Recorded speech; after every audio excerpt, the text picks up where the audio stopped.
Hi, good morning guys. Welcome to the video. So I'm back in Portland right now. It is freezing and raining outside. I should be grateful. It's 44 degrees, which isn't too bad in the grand scheme of the world. It could be snowing or anything, but it's like 44 degrees today and rainy.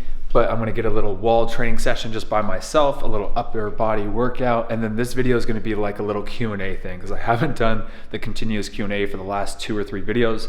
So in this video, I wanna answer like a good 3 or 4 questions.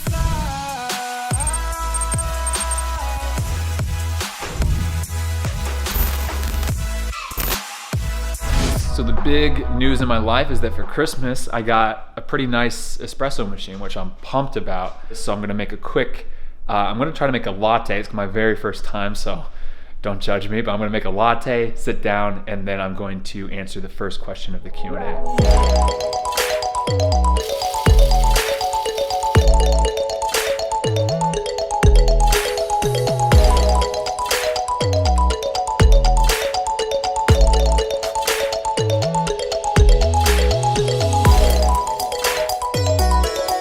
It's a palm tree. Okay, here we go. First latte I've ever made.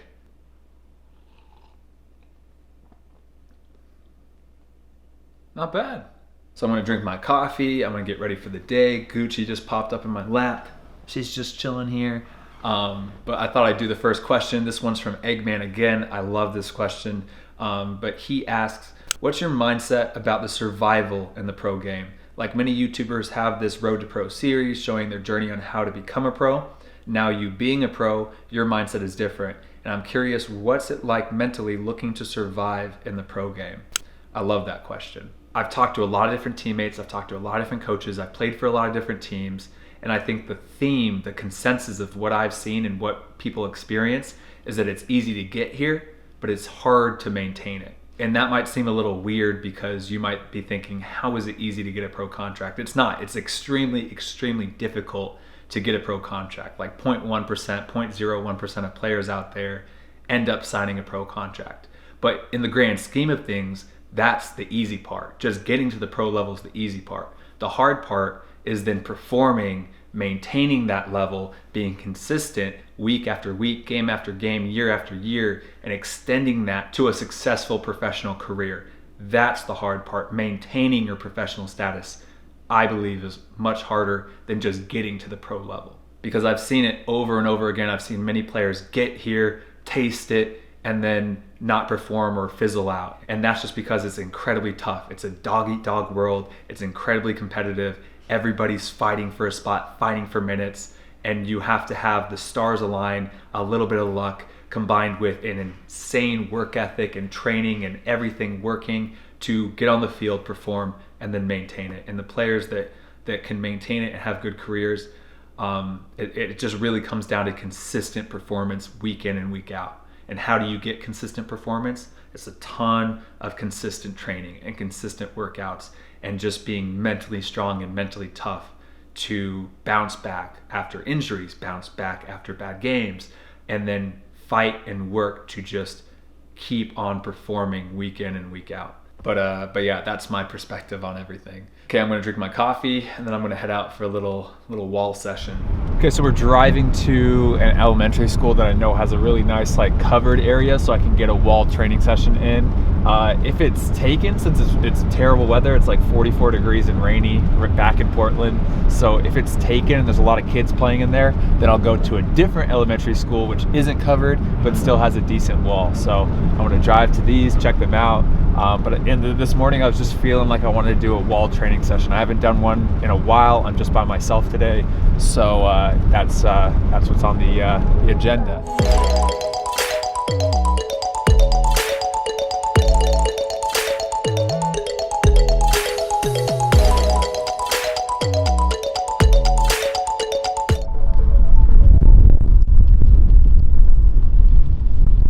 Okay, what's going on, guys? I'm going to do a voiceover to walk you through my entire session. I think in total, this was just over an hour if you count the little rest times in between everything. But the very first drill that I did was 5 minutes of 2-touch wall passing. Very simple, and this also kind of acted like my warm-up. So just 2 touches against the wall, getting the touch right, starting to warm up the body, and getting warm. And I mean, just after that, my body's feeling pretty good, and I'm ready to go into the next drill. And since none of these drills are pretty like high intensity, I'm not sprinting, I'm not playing 1v1s, I'm not doing anything that's like crazy, I didn't do that long of a warm-up. I mean, this was pretty much it for me. The next drill that I did was this first touch around the 4 cones, just using the instep to tap the ball over to my side and then hit a firm pass against the wall so it bounces back. This is deceptively tough, especially when the surface isn't tough, and especially if you don't have a futsal ball and you just have a bouncy game ball like I do. It's pretty tough to get that touch right, especially on concrete or cement or whatever this is. So I did 3 sets of 3 minutes of this, and I would take like a 30-second break in between each set. The next drill I did was just 1 and 2 touch wall juggling, as simple as it gets. In total, I did 3 sets of 3 minutes of 1 touch wall juggling and 3 sets of 3 minutes of 2 touch wall juggling. And I just kind of alternated in between the 2 variations. And the goal is to keep up the ball up the entire 3 minutes. I set a timer on my Apple Watch for 3 minutes, and I would try to keep the ball up for that entire 3 minutes. It was very difficult, and I think the best I ever got was around 2 minutes of continuous wall juggling before I would drop it. And if I would drop it, then I would just either pick the ball up, back up in my hands and just restart, or I would try to half volley the ball back up onto the wall and just try to act like nothing happened and try to like get back into the groove again. As this plays out, as my 1 touch and 2 touch wall juggling plays out, I'm going to go on a little bit of a rant, because this happens every single time I post a training session against a wall. There's always comments about, oh, Matt, you're so lucky that you have walls around you, or man, I wish I could get lucky like you and have the perfect training setup right near me. And honestly, it's not getting like it makes me mad because it's not getting lucky. Like, I actively search out and I'm actively looking for training setups. Every time I'm in the car, every time I'm driving, I'm always looking for fields, always looking for goals, always looking for places that could have a good wall for me to train. And sometimes I'll make full-on trips and just go out and drive to see what's around me, especially if I'm in a new area, to try to find schools or parks or fields or whatever where I can train at. And I'm going to give you some advice. The best places to find walls like these are elementary schools or middle schools. They usually always have a great wall like this. Local parks sometimes will have a wall either for racquetball or squash or tennis or something that you can use, or a lot of times just random buildings will have a wall like this that you can go if they're closed, like early in the morning or on weekends or something. So that's what I do. It's nothing crazy, but I just go out and drive. And I know that like I'm not just getting lucky, because everywhere I've been, whether that's Portland or Seattle or Tulsa or St. Louis, Missouri or Orange County, California or San Diego or wherever, I've always found a wall and been able to get wall training sessions in. And even when I've been abroad and when I've been in Iceland and England and France and Germany and Spain and New Zealand, I've always been able to find schools or something like that, or parks that have some sort of wall. And it's not always right next to my house. Sometimes I have to go for a drive or ride the bus or run to it, but I've always been able to find setups. So I'm not getting lucky, I'm actively searching. And if you want to find good training setups, it's not just going to fall into your lap. You have to actively search for it as well. Sorry for going on that rant, but that happens every single time, and it doesn't make me mad. It just is like everything. It's all work. You know, you just have to work and actively do stuff. If nothing's going to fall in your lap, whether that's a contract, a training setup, a wall, or whatever. So anyway, this is going to wrap up the 1 touch and 2 touch juggling. I spent a lot of time doing this just because I really wanted to work on it. I really wanted to do a lot of just receiving the ball first touch. And somebody is coming, one of my friends, I'm not going to say who yet, but one of my old teammates is coming and is going to stay with me for a few weeks. So I really want to get my touch right so I can beat him in 2 touch. So that's why I spent a little extra time with these sorts of drills. Here's the very last 2 touch juggling set. Again, just keeping the ball really close, trying to use both feet. If the ball comes over to my right foot more, then I'm actively or consciously trying to take that touch over to my left side so I can get my left foot involved. And I'm not doing any sort of pattern or anything, but I'm just trying to use both feet. I'm also trying to use majority of my feet. Like if the ball comes straight back to my chest or straight to my thigh, I might take a thigh touch or a chest touch or something to control it. But I'm really trying to just use my feet and challenge myself with that. The next drill I did was this pattern where I go like 2 or 3 passes with the right foot and then bring it over to my left side and try to do a behind the leg pass. It was very difficult. This was my best set that I got. It's not super game realistic, but it was just a challenge that I was having fun and I wanted to try to do. I did the left foot as well, 10 minutes, but it was shocking. So I'm not going to show that. Okay, so I just grabbed a whole bunch of grass. I don't know if you can even see it, but I can see it from here. But I just grabbed some grass and I just rub the grass on the wall to create a little target. It's like a light green target up here. I want to be, let's see, about 20, 25 yards away from the wall and just working on lacing the ball, curling the ball, just striking the ball and aiming for that target just to work on that. I'm not really treating it like a shot or a cross or anything. It's really just striking the ball, hitting a target, kind of like going back to my roots when I was a kid.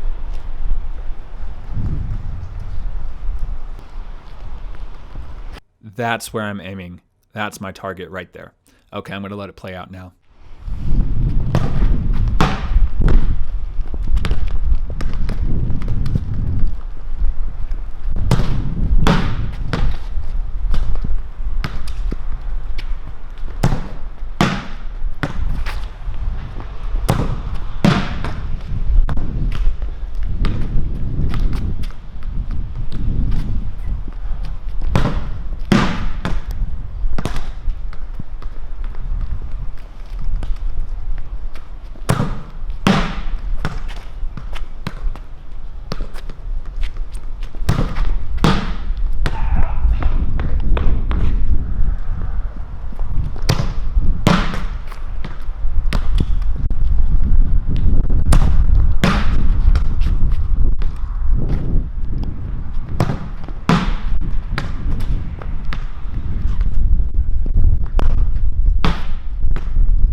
Okay, that's the training session. Just over an hour of just wall passing, wall juggling, and striking the ball at the very end. It's just crazy because I can do like a 2.5 hour session with all the guys and stuff, but since it's a group and since you're playing, it's a lot different on the body than doing the wall juggling and just striking the ball with the hip flexors so much. I can already feel I'm starting to get a little tight. It's nothing bad at all, but it's just kind of like managing your workload. So head back home, and then I'm gonna do an upper body workout today. Oh.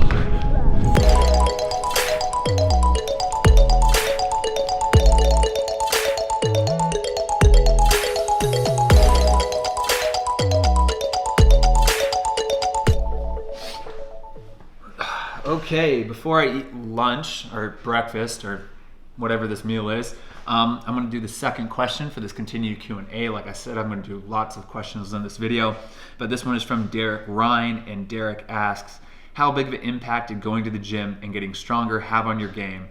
Also, how big of an impact did eating healthy have on your game? So before I answer this question from Derek, I want to preface it and say that the reason why I'm a professional soccer player is because I've always had the approach throughout my whole career that the majority of the work that I put in should be with the ball on the field, training to become a footballer. Having said that, I don't think that should be 100% of your training, because you can become the best skilled player in the world, but if you don't have a little bit of strength, a little bit of athleticism, then it's going to be very hard to play at higher and higher levels. And I know people are going to say, what about Messi? What about Iniesta? What about Xavi? And it's like, yes, those are fantastically, amazingly skilled players, but they're also athletic. And even though they're not as athletic as like Alphonso Davies or Cristiano Ronaldo, they're still very athletic compared to the average Joe, the average person. So they're still in the gym, they're still doing workouts, they're still working to become more athletic. They're just not as athletic as the superhuman freaks that you're comparing them to. So I think that going to the gym has been instrumental in helping me of getting stronger and becoming more athletic, which translates directly to the field. I think that some of the hardest players to mark, the hardest players to defend against are the ones that are not only technical, but are also very fast, quick, and athletic. So I think that I did a very good job from like age 14 to really go to the gym, learn the compound movements, and work to build that athletic base of strength and power and explosion, and then continue that through my career. But I think that without going to the gym at 14, 15, 16 and becoming bigger, stronger, faster than a lot of my peers, I think it would have been very hard to get noticed at a younger age. So I'm so thankful that I started when I did, and I also started the nutrition and eating right and losing some of the body fat and gaining some lean muscle. It was just huge for my career, and I really think that I would not even have played college soccer if it wasn't for going to the gym and eating right, as well as all the time I put on the field and just training. So don't underestimate how important it is to go to the gym and get bigger, stronger, faster. You don't have to become a superhuman freak, but every player is going to benefit from getting a little bit stronger, a little bit faster, a little bit more athletic.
Just finished the workout. It was 53 minutes long, really good, killed it. You know what's funny is that the bulk of that workout, like 20 to 25 minutes, is those first two exercises, the pull-ups and the incline bench press. And like I've always kind of viewed my workouts like that, like get the meat, the compound, the big lift, like the beginning, that's where you really grow, that's where you get stronger. The extra stuff, the accessory movements are great, you need them, you need to keep your body in balance, but the bulk of the workout is always those first couple of exercises. Anyway, for the third question for the continuous Q&A, we got Esteban Velez, and he asks, hey Matt, I know one of your goals is to play in the MLS. However, do you believe that at this age in your career, you'll be able to accomplish that? Why? Thank you. So to answer that, like, do I think it's going to happen? Most likely it will not happen. I mean, that's the same answer. Most likely I was not going to become a professional soccer player. Most likely I would not have gotten a D1 college scholarship. However, I think that you should always work for it. If you want that, if that's something that like you want to do, you should always work for that and try for that slim chance. Yeah, you can have a backup plan if you want one or not, but I think that you should always at least go for what you actually really want in life. And like, yeah, to play in the MLS or to play in a first division league somewhere else in the world is like my dream. But I'm not like dumb. I'm 28 years old. I'll be turning 29 next season. Every single year as I get older and older, that becomes more and more unrealistic as younger players develop and come into those leagues with more potential. So do I think I'm going to accomplish it? Honestly, it's a very slim chance. Most likely not. But like that doesn't change in my head how hard I work for that. Like every single day I'm training, I'm working out, every single game I'm playing to try to perform in this division and try to get noticed or try to move up to the MLS or to a better league elsewhere around the world. So, I mean, it's always my dream, but yeah, I mean, I always approach it with like an optimistic yet realistic outlook on it. Okay, it is like 2 in the afternoon. I'm gonna shower and then go downstairs and work a bit on Become Elite, editing some videos, posting some stuff to Instagram, and yeah, just doing all the boring stuff. So for the last 2-3 hours, I've just been answering some emails. I did a little bit of editing on this video that you're watching right now. I had a Zoom call, so pretty productive, but now is like, I'm off. It's like 5 o'clock, and Mimi, my mom, and my dad are all about to head over, and me are all about to head over to my sister's house and just hang out. It's like Saturday night today, I think. Yeah, Saturday. So we're gonna have some pizza, hang out, and just chill. Obviously, it's not gonna be the most healthy night, but that's why I love off season and just in general of like finding that balance of accomplishing your goals, working hard, eating healthy, but at the same time enjoying life, spending time with your family, and cheating or having that enjoyment factor in there so that you have a good balance of everything. So head over right now and then probably be over there for like 4 or 5 hours or something. Beautiful. Give me a challenge. Now what are you gonna do? Yes. Oh, interesting shot, Chuck. Interesting shot. Let's make it back. I'm just gonna come back and I'll end it. I've now told that story 3 times. That's a good story, Bob. Yeah, but you just heard the wrong exit. Nobody died in this story. Let's try to get one of these balls.